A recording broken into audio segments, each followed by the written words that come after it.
नमस्कार, सात संदेश से मैं अनिल कौशिक। न्यूज अपडेट 7 बजे कार्यक्रम बादरा आसपास में आप सभी दोस्तों का स्वागत है। दोस्तों, कार्यक्रम की शुरुआत करते हैं मुख्य खबर से। और आज हम दोस्तों बात करेंगे क्षेत्र के मुद्दे पर और बादरा आसपास खबरों के बारे में विस्तार से आपको बताएंगे। दोस्तों, मंडी के भाव, मौसम के मिजाज के बारे में भी बताएंगे। आज दोस्तों पूरे भारत में कोरोना के 1270 मामले आए, 31 लोगों की मात्र मौतें हुई है कोरोना से।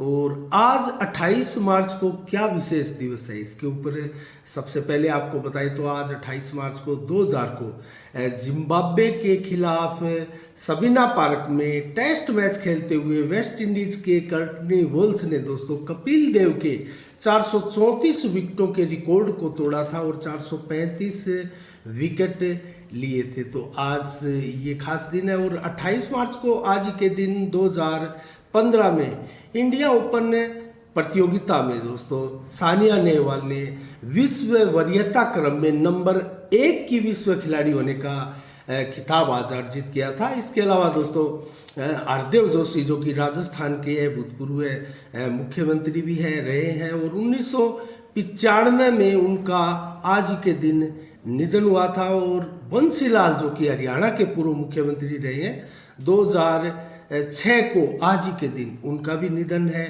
और दोस्तों एक और गुरु अंगद देव सिखों के जो दूसरे धार्मिक गुरु है दोस्तों, 1552 को आज के दिन उनका भी निधन हुआ है। उनकी जयंतियां मनाई जा रही है। तो कुल मिला के दोस्तों आज हम अन्य खबरों की ओर रुख करें तो आईपीएल की धूम पूरे विश्व में मची है दोस्तों। और विशेषकर भारत में आईपीएल का जुनून जो है वो सिर चढ़कर युवाओं के बोलता है। और दोस्तों आईपीएल की लोकप्रियता इसी से लगाई जा सकती है कि युवा बड़ी संख्या में दोस्तों व्यस्त हो जाते हैं इस छोटे से क्रिकेट मैच को, 2020 जैसे क्रिकेट मैच को देखने के लिए। और दोस्तों अब तक मैं आपको बताऊं तो 26 मार्च को ये आईपीएल प्रारंभ हुआ था। और 26 मार्च को जो पहला मैच हुआ था सीएसके और केकेआर के बीच में दोस्तों, जो कोलकाता नाइट राइडर है और चेन्नई क्रिकेट टीम है दोस्तों, उनके विरुद्ध मैच हुआ था। और इसमें से कलकत्ता नाइट राइडर ने ये 133 रन बनाकर 4 विकेट खोकर 18.3 ओवर में ये मैच जीत लिया था। उसके बाद में 2 मैच रविवार को हुए थे दोस्तों, मुंबई दिल्ली, और इसके बाद में आरसीबी और पीबीकेएस के बीच में जो 2 मैच हुए थे। इसके बाद में दोस्तों मैं आपको बताऊं तो आज 28 मार्च को जो मैच है वो दोनों ही टीमें आईपीएल में प्रथम बार खेल रही है। लखनऊ और गुजरात, इन दोनों ही टीमों के बीच में मैच है। और ये जब हम आपको समाचार बता रहे हैं तो 7:30 बजे का इससे मैच का समय है। आप भी ये मैच जरूर देखिएगा। बहुत दिलचस्प और नई टीमें हैं दोनों आईपीएल में। ये टीमें इस बार प्रथम बार एंट्री की है और दोनों का कोई भी पीछे का इतिहास का रिकॉर्ड भी नहीं है। और लगभग मैं आपको बताऊं तो 2022 के इस आईपीएल में 70 लीग मैच खेले जाएंगे दोस्तों। और कल के मैच के बारे में अगर मैं आपको बताऊं तो 29 मार्च को जो मैच होंगे वो सनराइज हैदराबाद के बीच और राजस्थान रॉयल के बीच मैच होगा 7:30 बजे शाम को। और 30 मार्च को जो एकमात्र मैच खेला जाएगा वो रॉयल चैलेंजर्स बेंगलोर के बीच और कोलकाता नाइट राइडर के बीच खेला जाएगा। इसके अलावा दोस्तों पाकिस्तान में आज घमासान मचा है। और जिस प्रकार से कल इमरान खान ने रैली की थी इस्लामाबाद में, लाखों की संख्या में भीड़ उमड़ी थी दोस्तों। कहीं ना कहीं वहां से बल मिला इमरान खान को कि जनता उसके भी साथ है। तो आज इस्तीफा न देने पर अड़े रहे इमरान खान। और दोस्तों आज संसद में, पाकिस्तान की संसद में अविश्वास प्रस्ताव पेश कर दिया गया। और इमरान खान को पता है, उनके मंत्रियों को पता है, एक और मंत्री ने आज उनका दामन छोड़ दिया। और 24 के करीब उनके सांसद कम है। बहुमत का 172 का जो जादुई आंकड़ा है उससे बहुत पीछे है इमरान खान की पार्टी। उसके बावजूद इस्तीफा नहीं देने पर अड़े हैं। तो दोस्तों क्या होगा इस अविश्वास प्रस्ताव का? और अब जल्द से जल्द अध्यक्ष जो है वो डिसीजन ले सकते हैं कि 3 या 4 अप्रैल को इसमें वोटिंग होने की संभावना है। तो 3 और 4 अप्रैल तक इमरान खान का भविष्य जो है एक प्रकार से भाग्य क्या होगा क्या नहीं होगा ये इस डिसीजन जो वोटिंग होगी उसमें कैद हो चला है और कुल मिला के अभी भी पाकिस्तान में संकट बरकरार है। तो तरह तरह के आरोप लगाए जा रहे हैं। आज बड़ी संख्या में विपक्ष भी रैली कर रहा है। तो कुल मिला के पाकिस्तान में अस्थिरता है। और इसके अलावा दोस्तों अन्य खबरों की ओर रुख करें तो राष्ट्रीय हिंद सेवक संघ की आज कमेटी का विस्तार किया गया। इंद्रपाल कसवा को हनुमानगढ़ जिला का जिला अध्यक्ष नियुक्त किया गया और ये नियुक्ति दोस्तों राष्ट्रीय हिंद सेवक संघ के राष्ट्रीय अध्यक्ष सुरेंद्र मोरचड़ा व राष्ट्रीय संरक्षक मोहन सिंह राजपुरोहित द्वारा अपने हाथों से ये नियुक्ति प्रदान की गई। और दोस्तों इस अवसर पर एक बैठक भी राष्ट्रीय हिंद सेवक संघ की आयोजित की गई और इस बैठक में विचार विमर्श किया गया 9 अप्रैल को होने वाली एक रैली के बारे में, बैठक के बारे में, जो बड़े स्तर पर रैली हिंद सेवक संघ जो है वो आयोजित कर रहा है। और इसमें संभावित तौर पर संभवतः एक राज्यपाल की अगुवाई भी की जा सकती है। इस प्रकार की रणनीतियां बन रही है। और दोस्तों एक राज्यपाल जो उड़ीसा के राज्यपाल हैं उनका बांद्रा में आगमन हो रहा है और जो शिव वाटिका का शिलान्यास कार्यक्रम है, उद्घाटन कार्यक्रम है दोस्तों, उसका उद्घाटन कार्यक्रम में राज्यपाल भाग लेने की संभावना है। तो इसकी तैयारियां जोर शोर से बांद्रा में की जा रही है और सुशील गुप्ता बामासा के नेतृत्व में दोस्तों शिव वाटिका का कार्य जो है वो अंतिम चरणों में चल रहा है और उसकी तैयारियां भी जोर शोर से है। तो देखते हैं दोस्तों दोनों ही कार्यक्रम बेहद खास है और सनातन धर्म से सारोबार है दोस्तों। इसके अलावा अन्य खबरों की ओर रुख करें तो हम आज समीक्षा भी करेंगे राजनीतिक रूप से। दोस्तों कस्बे के नागरिकों की आज एक बैठक हुई। गांधी पार्क सुधार समिति के नाम से एक समिति बनाई गई और इस समिति में बड़ी संख्या में दोस्तों आज महिलाएं भी इकट्ठा हुई। जो महिलाएं गांधी पार्क में सुबह और शाम के समय घूमने के लिए जाती है, भ्रमण करने के लिए जाती हैं, वो महिलाएं बड़ी संख्या में एकत्रित हुई और बड़ी संख्या में कस्बे के व्यापारी जन और बाजार के लोग इसमें शामिल हुए। और दोस्तों मांग उठाई गई एक 16 बिंदुओं पर आधारित एक समस्याओं का एक ज्ञापन तैयार किया गया और ये ज्ञापन उपखंड अधिकारी को आज दिया गया दोस्तों। और उपखंड अधिकारी के साथ अधिशासी अधिकारी को भी ये ज्ञापन दिया गया क्योंकि नगर पालिका से संबंधित ये अनेकों समस्याएं थी। तो इन समस्याओं के बारे में हम आपको विस्तार से बताएंगे और बड़ी संख्या में गांधी पार्क में बैठक करके ये सभी गणमान्य जन जो है, चंपालाल गोयल जो पूर्व जो संयुक्त व्यापार मंडल के अध्यक्ष भी रहे हैं और रामधारी चचाण दोस्तों, इन दोनों के नेतृत्व में बड़ी संख्या में व्यापारी जो है उपखंड कार्यालय गए। वहाँ एसडीएम महोदया नहीं थी लेकिन तहसीलदार महोदय को ज्ञापन दिया गया और वहीं अधिशासी अधिकारी भी मौजूद रहे और दोनों को ज्ञापन सौंपा गया और मांग की गई कि इन सभी 16 बिंदुओं पर तत्काल प्रभाव से जो है गौर किया जाए और इन सुधारों को जल्द से जल्द लागू किया जाए और लोगों को राहत प्रदान की जाए। तो क्या है वो सारे के सारे सुधार दोस्तों और सुझाव, इनके बारे में हम आपको बताएंगे। तो नंबर 1 पर हम लेते हैं दोस्तों, जो गांधी पार्क में कर्मचारी रखा हुआ है उसकी नेग्लेंसी दोस्तों बार बार देखी जा रही है और उसके स्थान पर 2 स्थायी कर्मचारियों को परमानेंट नियुक्ति दी जाए और जो ठेका पद्धति है उसको समाप्त किया जाए ताकि बांद्रा कस्बे के मध्य में स्थित एकमात्र ये सबसे विशालतम पार्क को का जो है वो देखरेख की जा सके। इसके अलावा दोस्तों पार्क की नियमित सफाई के लिए नियमित कर्मचारियों की नियुक्ति जो है गांधी पार्क में की जाए और इस कार्य को भी ठेके पर ना दिया जाए। तो ठेके पर देने का विरोध कस्बे वासियों ने किया और पार्क में बनी चारों तरफ की फिरनी जिस पर लोग घूमते हैं दोस्तों और दौड़ लगाते हैं, भ्रमण करते हैं, तो उसको जो बीच बीच में टूटी हुई है और अवरोधक जैसे बने हैं उसको सुचारू रूप से ठीक किया जाए। इसके अलावा पार्क के 4 गेट बने हैं दोस्तों, इन चारों गेटों की हालत इस कदर खराब है कि वो सड़क से नीचे बन चुके हैं और पुराने जीर्ण अवस्था में एक प्रकार से टूटे फूटी अवस्था में ये गेट है। तो इनकी जगह आधुनिकतम गेट लगाए जाए, ये भी मांग है।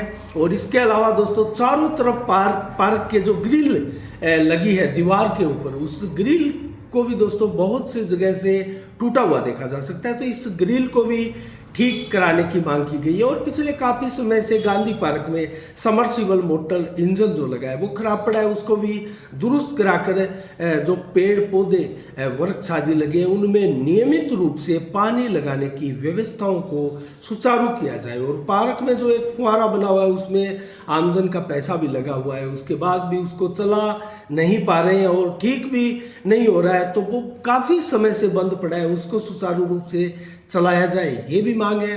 और पार्क में लगे जो झूले हैं, योग यंत्र है, वो भी बहुत से टूटे फूटे और पर्याप्त से नहीं है, तो उनकी जगह भी आधुनिकतम झूले और लगाए जाए, यंत्र और लगाए जाए। पार्क में महिलाओं व पुरुषों के लिए दोस्तों एक शौचालय का अभाव है, पेशाब घर जो बना है वो सही अवस्था में नहीं है और उसकी साफ सफाई भी नियमित रूप से नहीं होती और उसमें टूटियाँ वगैरह जो लगी है वो टूटी हुई है, तो उसको भी दुरुस्त कराने की मांग की गई है।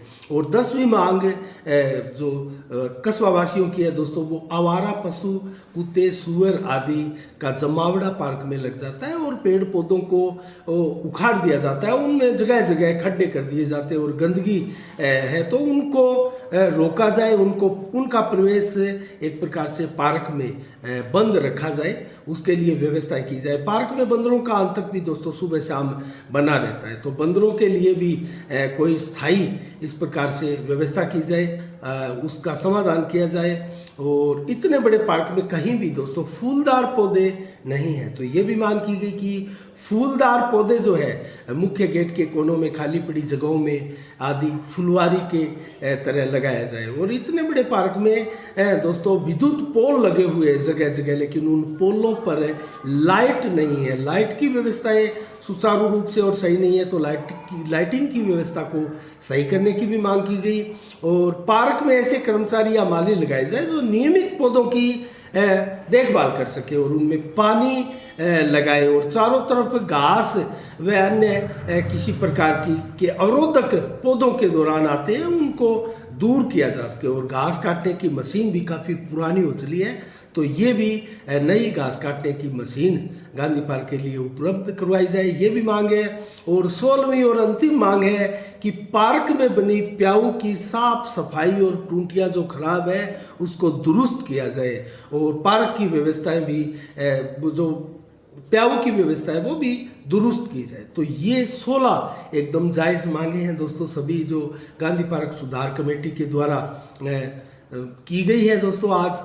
तो इसके ऊपर दोस्तों तत्कालीन प्रभाव से तहसीलदार महोदय ने अधिशासी अधिकारी को पार्क में इन सभी कस्बा वासियों के साथ भेजा और अधिशासी अधिकारी ने अपने कर्मचारियों के साथ एन जे के साथ दोस्तों निरीक्षण किया, व्यापारियों की बात सुनी, कस्बा वासियों की बात सुनी, गांधी पार्क सुधार समिति की बात सुनी और 1 महीने का समय लिया गया। 1 महीने में निश्चित रूप से पार्क की तमाम व्यवस्थाओं को सुचारू रूप से और व्यवस्थित करने का आश्वासन अधिशासी अधिकारी गुरदीप सिंह द्वारा दिया गया। तो दोस्तों ये एक बहुत बड़ा कस्बे के लिए अचीवमेंट होगा, क्योंकि कस्बे के मध्य में स्थित है दोस्तों, बड़ी संख्या में लोग यहाँ घूमने आते हैं। और आज इस पार्क की हालत देखेंगे, अलग से हमने एक वीडियो बनाया है आज, वो वीडियो दोस्तों आप जरूर देखिएगा। जो पार्क की हाल है, पार्क की जो हालत बना दी गई है दोस्तों वो देखने लायक है और यहाँ साफ सफाई भी नियमित रूप से नहीं हो पाती है। तो कुल मिला के दोस्तों इन्हीं खबरों के साथ आज समीक्षा कर रहे हैं दोस्तों राजनीतिक विषय पर। एसपी सिंह जो कि पूर्व जिला कलेक्टर है दोस्तों, लगातार भादरा कस्बे में जनसंपर्क अभियान चलाए हुए हैं। आज भी डोभी गांव में जनसंपर्क के दौरान गौशाला का भी निरीक्षण किया और दोस्तों बड़ी संख्या में ग्रामीणों से, लोगों से और विधानसभा के क्षेत्र के मतदाताओं से मिल रहे हैं और अपने लिए एक प्रकार से राजनीतिक जमीन तैयार करने में लगे हैं एसपी सिंह। और एक और नेता का मैं जिक्र करूं तो दोस्तों बजरंग सारण भी लगातार और काफी व्यापक स्तर पर जनसंपर्क अभियान में गांव-गांव, ढाणी-ढाणी, घर-घर दोस्तों लगे हैं। और इन नेताओं की मेहनत, लगन और अथक प्रयासों को देखकर दोस्तों लगता है कि आने वाले समय में जनता इनमें विश्वास जरूर व्यक्त करेगी। अगर विधायक की लास्ट मंजिल तक ये नहीं भी पहुंच पाए तो भादरा की एक प्रकार से सर्वमान्य और बहुत पॉपुलर नेता के रूप में इनकी पहचान बनना स्वाभाविक है। तो कुल मिला के दोस्तों क्या होगा बादरा के राजनीतिक हालातों का आने वाले समय में, अभी तो पुणे 2 साल के करीब का समय पड़ा है। 2023 के जो चुनाव हैं दिसंबर महीने में संभवतः होंगे, तो उसको लेकर लगातार राजनीतिज्ञ जो है अपनी ज़मीन को, कोई अपनी ज़मीन खोई हुई को पुनः प्राप्त करने का प्रयास कर रहा है, कोई अपनी नई ज़मीन राजनीतिक तैयार करने का प्रयास कर रहा है, तो कोई अपनी ज़मीन को बरकरार रखने के लिए राजनीतिक गतिविधियों में मशगूल है। तो कुल मिला के दोस्तों राजनीतिक गतिविधियां लगातार बादरा कस्बे में इस प्रकार से पूरे विधानसभा क्षेत्र में चल रही है जैसे कोई महीने 2 महीने में चुनाव हो। दोस्तों ऐसा राजस्थान में और कहीं नहीं देखा जाता है, लेकिन बादरा जो कि नेताओं की नगरी मानी जाती है, यहाँ गली गली मोहल्ले में और दोस्तों हर गांव में आपको नेता मिल जाएंगे, और गांव में भी अलग अलग एरियाज में अलग अलग नेता आपको मिलेंगे। तो बड़े स्तर पर नेताओं का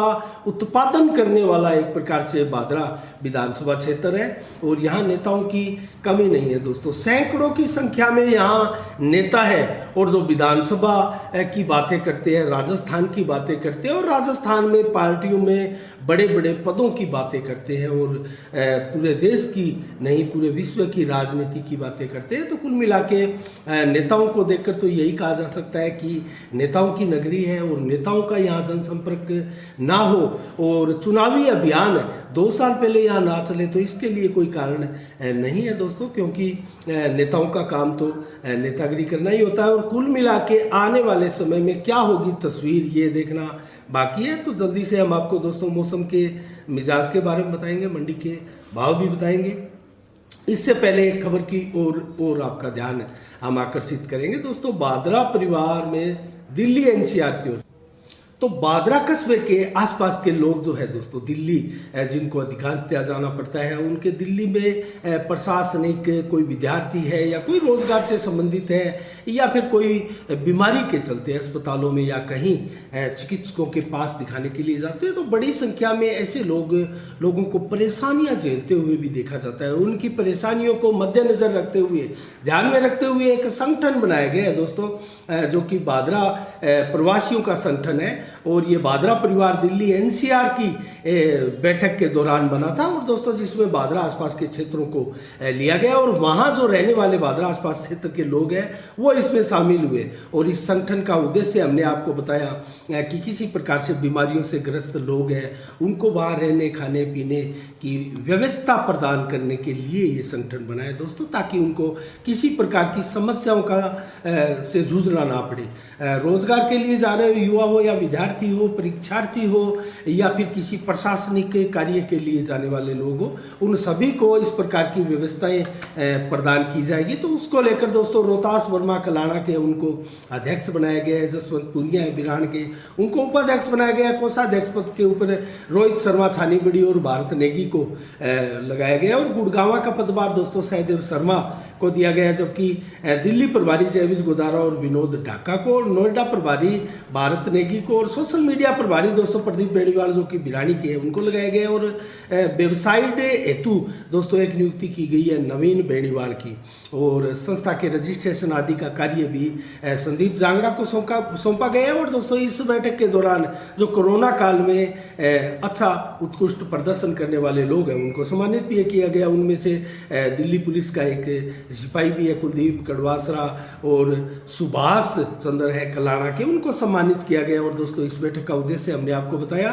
कि बादरा क्षेत्र के आसपास के लोग जो प्रवासी है वो वहाँ किसी कारणवश जो है प्रवासियों के पास जाएंगे तो प्रवासी उनकी हर हाल में मदद करेंगे, जो कि संगठन बनाकर वहाँ रह रहे हैं। तो कुल मिला के दोस्तों बादरा से शुरुआत करते हैं मंडी के भाव की। आज बादरा में ग्वार के भाव 5200 से 5700 रुपये तक की बोली लगी, और 5450 रुपये औसत भाव रहे ग्वार के। इसके अलावा दोस्तों नौर मंडी में सरसों 6700 रुपये, ग्वार के भाव 5960 रुपये, चना के भाव 4890 रुपये, मूंग के भाव 7135 रुपये प्रति कुंटल रहे।